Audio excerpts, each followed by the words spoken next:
Universitas di Semarang untuk mewawancarai pada Bapak tentang wawancara tentang guru olahraga. Oke. Sebelumnya nama Bapak siapa? Muhammad Ega Prasetya.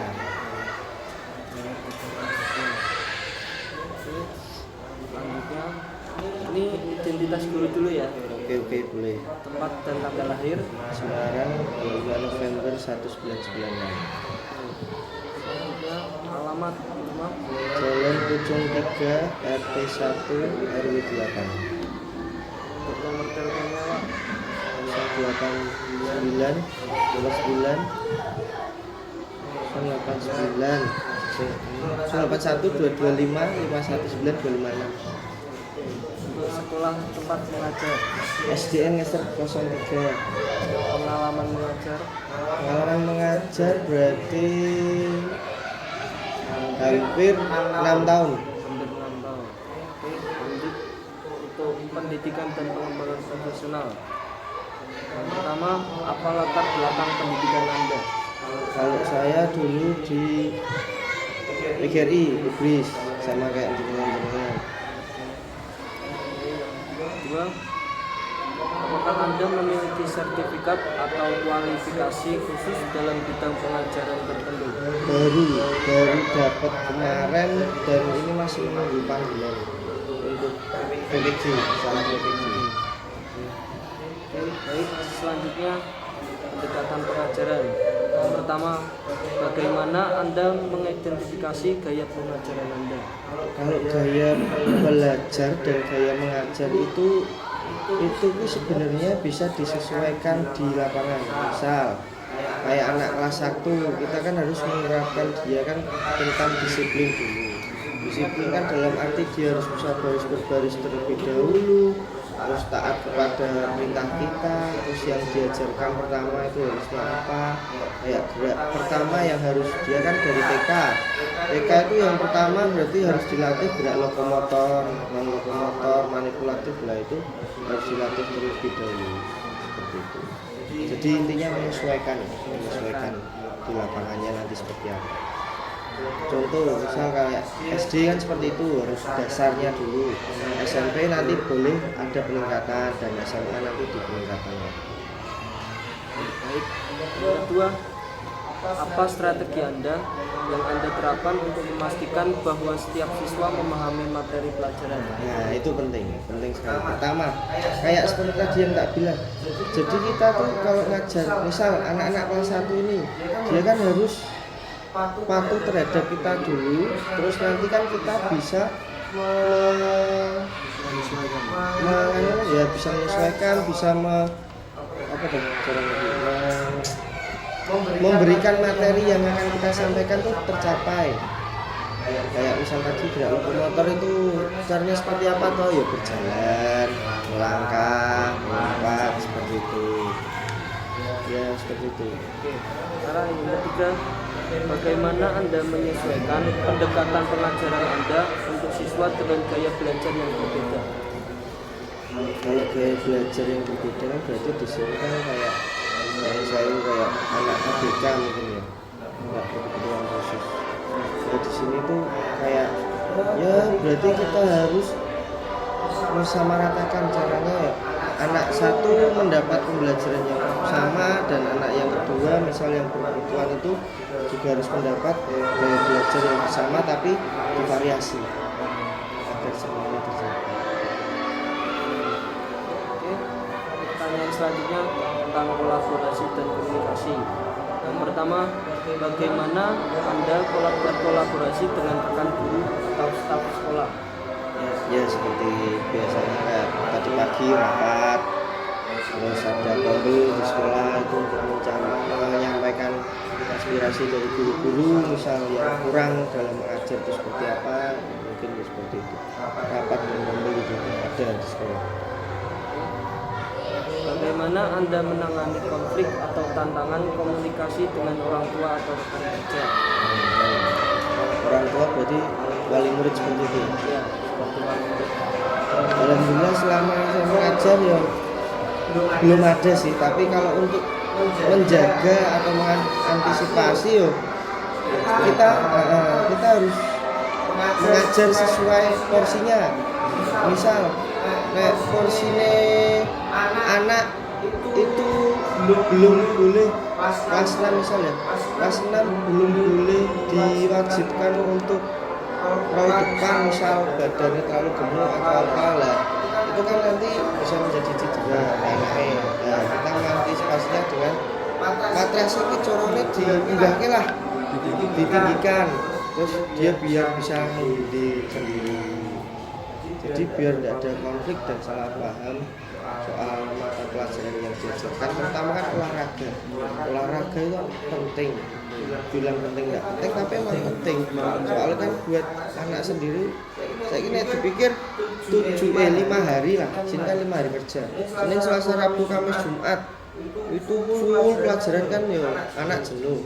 Harusnya ada satu untuk refleksi. Oke, baik, pertanyaan selanjutnya, bagaimana Anda menilai kemajuan siswa dalam kelas Anda? Kemajuan berarti siswa bisa menerapkan apa yang misal saya ajarkan. Saya menyuruh dia untuk up, dia bisa berhasil dengan cara yang sempurna, kaki yang bagus, tangan yang bagus, biar dia mencapai mencapai targetnya dia sendiri. Baik, selanjutnya, apa tindakan Anda jika siswa mengalami kesulitan belajar? Jadi kalau kesulitan belajar seperti yang saya bilang tadi kan, materi ini jangan terlalu sulit, kan kita kan harus menyesuaikan di lapangan. Saya usaha dulu kan PJKR kan katanya dulu harusnya cuma SMP sama SMA.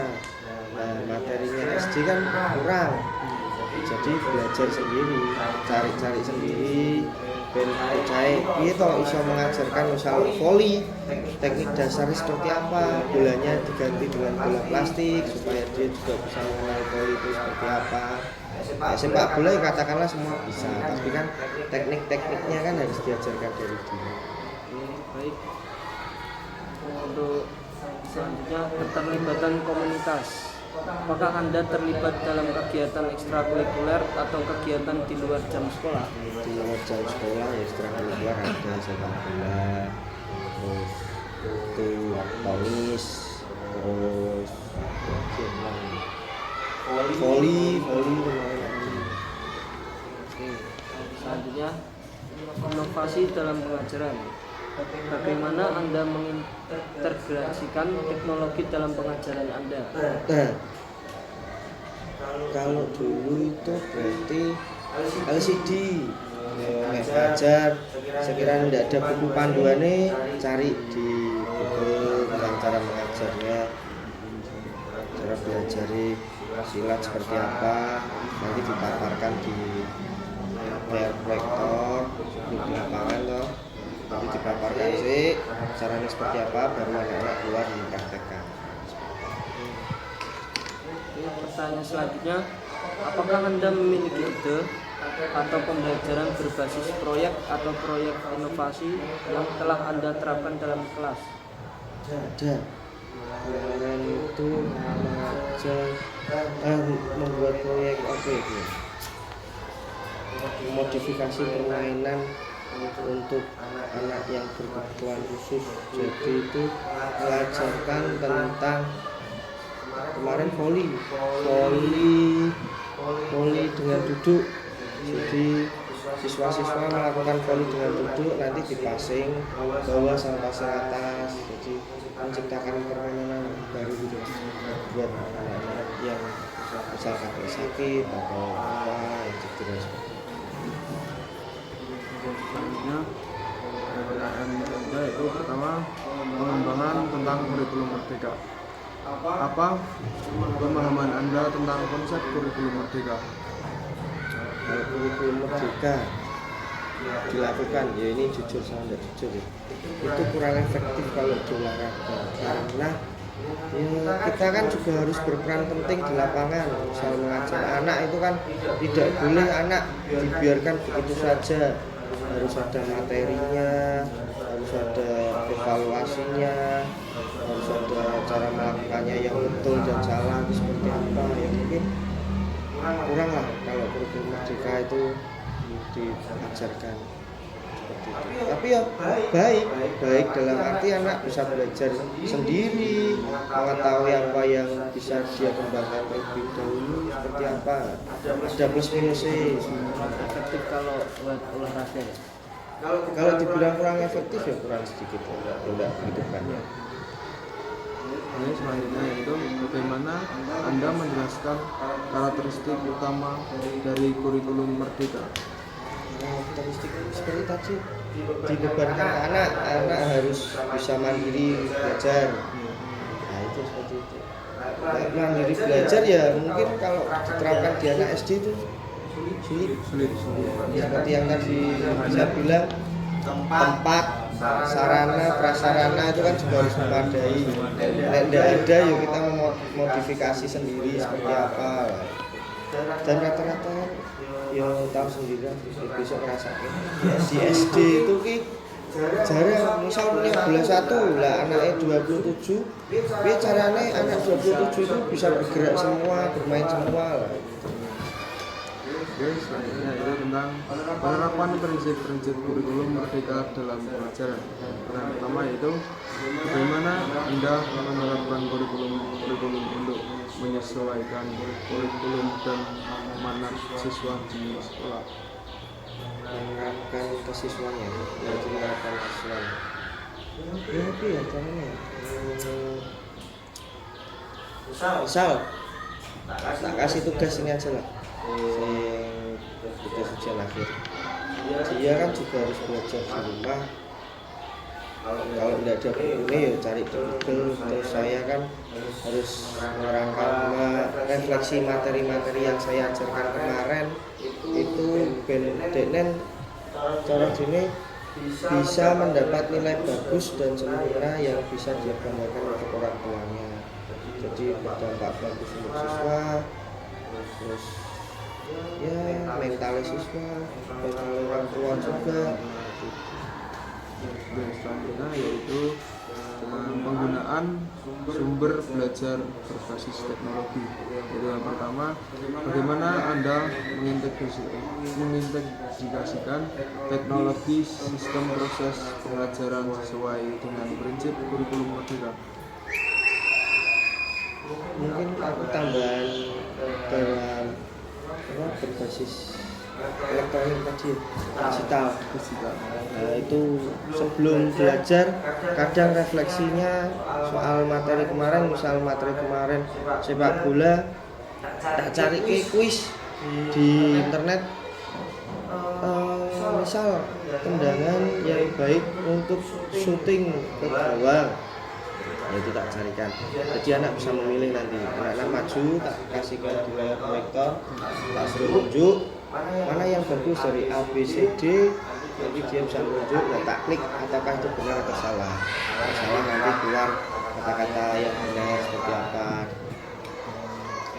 Oke, selanjutnya itu tempat penilaian formatif dan proses evaluasi.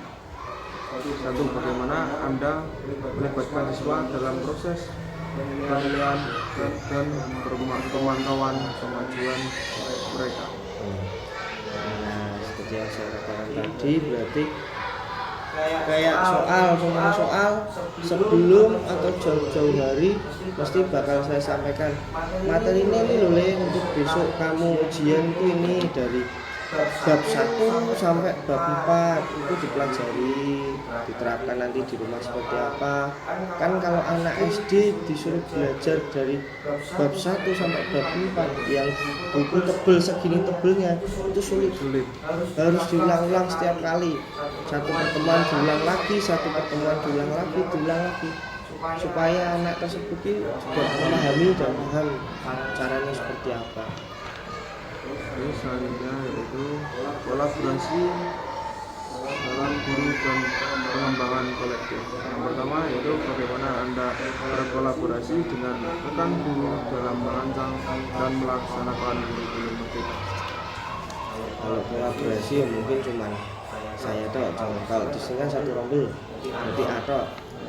Dan satu kelas itu paling ya bersih. Sekarang kan 27 28. Kalau olahraga ya kolaborasinya paling dari soal yang saya berikan, nanti saya kasih ke guru kelas mengevaluasi apakah itu cocok untuk diberikan ke anak atau enggak. Nah dari situ nanti saya evaluasi lagi, saya kasih soal yang lebih bagus buat anak tersebut supaya mendapat nilai terbaik. Kedua yaitu apa pengalaman Anda dalam pengembangan profesional kolektif untuk mendukung kurikulum masuk? Pengalaman kemarin ikut diseminasi PJOK PKG PJOK lah, itu baru itu kan, soalnya PPG kan saya belum, baru kemarin ikut itu. Banyak inovasi cara permainan yang bisa diterapkan di anak-anak SD. Contohnya misal saya bertemu dengan SD lain itu kan kemarin PKG itu satu kota Semarang, bahkan satu Jawa Tengah itu semua. Jadi di situ ada grup dan bisa berbagi tentang praktek baik antara guru satu dengan guru lain. Jadi misal butuh aku butuh materi PJOK permainan bola besar. Nah, caranya ki apa wae sing bisa membuat anak tersebut senang dalam mempraktekkan sepak bola, bola voli, basket, apa itu. Seperti itu. Terus selanjutnya yaitu tantangan dan solusi dalam implementasi kurikulum merdeka. Yang pertama itu apa tantangan utama yang Anda hadapi dalam menerapkan kurikulum merdeka? Tantangan pertama saat kurikulum itu datang ya itu cara menerapkannya ke siswa seperti apa. Kan siswa misal saya membandingkan dengan SD yang lain, SD yang lain mendapat sarpras yang baik, bola voli memadai, alat ada, apapun ada buat olahraga. Tapi sedangkan di SD saya misal ini tidak ada bola, tidak ada tongkat buat pemukul, itu semisal ya saya mungkin bisa pinjem sebentar terus buat anak bisa merasakan seperti itu. Dan bocah ngerti, oh ini pasti, oh ini basket, ini sepak bola, ini bola voli, baling ini loh cara. Nah, walaupun sekolah ada, cuman kan rusak lah atau gembes, tidak bisa diperbarui. Padahal besok buat praktek itu. Jadi ya suka duka nih kurikulum merdeka itu seperti itu. Jadi kaget pertama yang tadinya pakai K13 bola bisa dimodifikasi sedemikian rupa, nggak bisa bermain seperti apa seperti itu. Terus selanjutnya itu tentang partisipasi siswa dan pengembangan karakter. Yang pertama itu bagaimana Anda mendorong partisipasi aktif siswa dalam proses pembelajaran sesuai dengan semangat kurikulum merdeka. Caranya ya membuat permainan yang menarik untuk pembelajaran. Jadi anak antusias, anak bisa mengikuti, anak bisa praktek, anak bisa senang dan bergerak. Itu yang pertama itu. Ini tuh anak bergerak biar bisa sehat. Iya. Oke, yang terakhir yaitu tentang keterlibatan orang tua dalam kurikulum merdeka. Itu bagaimana Anda melibatkan orang tua dalam mendukung implementasi kurikulum merdeka? Kalau di sini caranya ya dengan tugas di rumah. Anak misal suruh kelas 1 kemarin itu, ayo praktek pemanasan. Nanti minta tolong orang tua di video, terus nanti bisa dikirimkan ke grup. Kalau dulu kan zaman saya itu tidak ada seperti itu. Mempraktekkan kurikulum merdeka biar bisa terbang berdiri seperti itu tadi. Menyuruh anak dan melibatkan orang tua aktif dalam belajar di rumah. adanya metode dari situ. Terima kasih atas bantuannya. Siap. Kita akhiri ya. Ya. Terima kasih. Terima kasih. Terima kasih. Terima kasih.